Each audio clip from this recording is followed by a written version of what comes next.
himself, even beyond what he said publicly, but even beyond publicly, thinking all the way back to why didn't I realize this guy was a creep? Why didn't I realize, what this guy was into, so I could have saved a lot of people a lot of pain. That is something only Joe Paterno knows, and, Joe Paterno, honestly sort of, evaluating what happened, may go back and realize, I should have done this, I just didn't want to know. And that's a whole different element to this. But yeah, he's going to have to go to court.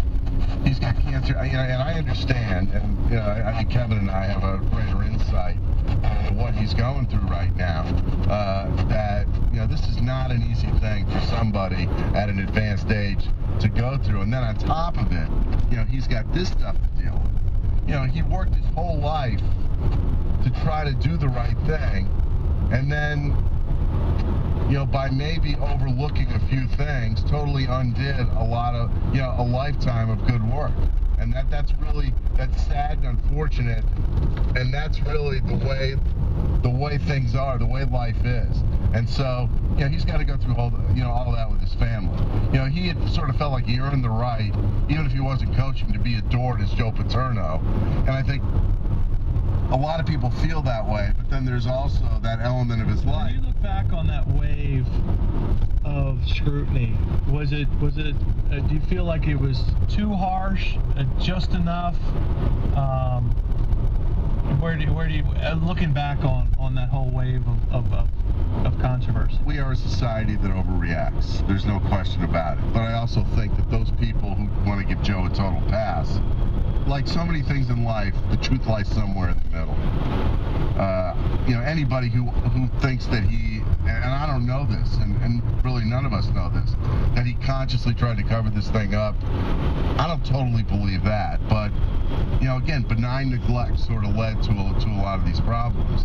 And, he was a guy who was in position, especially in State College, Pennsylvania, at Penn State, to do more things than actually happened. So we're kind of rewalking the path that we forged from the beginning on this whole thing.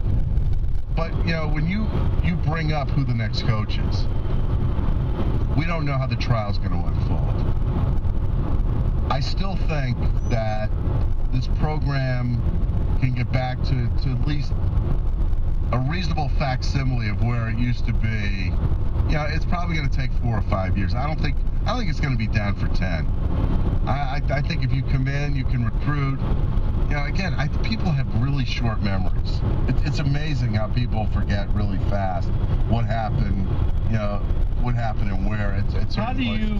It'd be interesting to talk to someone who's been in a living room recruiting. Yeah.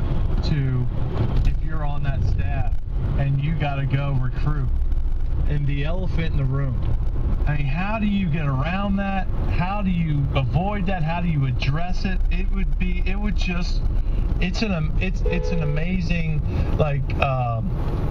feat if you think about it, to be able to do that and convince a kid who's a pretty good football player, not just some guys who are the real fringes or Division I, Big Ten football players, that to come to their school with all this stuff going on. I would love to hear that spiel from that recruiter who goes into that. Essentially, we're talking about one monster. We're not talking about systematic. I know, but how did the kid? That's all the kid knows. So how do you understand?